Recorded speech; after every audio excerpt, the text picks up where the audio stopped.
এই এত মাংস বেঁচে গেল, অবশ্য রাত্রেবেলা রুটি করলে সর্টেড। আর জাস্ট সকালটা দেখো মাটনের উচ্ছে ভাজা। এটা কি ভাই, এটা বুঝতে পারছি না আমি। কিছু একটা চচ্চড়ি ফচ্চড়ি হবে। আর এটা হচ্ছে মাটন কষা, ধনে পাতার চাটনি আছে। দিন স্যার, আজকে আপনার দিন তো জমে গেছে। মাটনে যেটা ভালো লাগে সেটা হচ্ছে এই যে ধামসা আলুটা। মাংস হয়তো আমি এক পিস খাই, ঝোল আলুটাই মেন। আর একজন তো খুব গরম।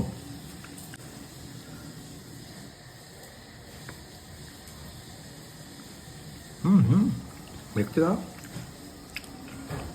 ভালো সেদ্ধ হয়েছে, একদম নরম।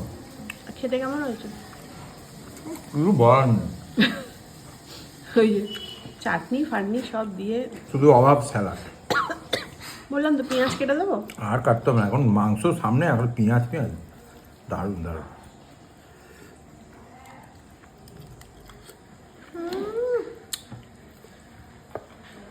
দিচ্ছি দাঁড়া।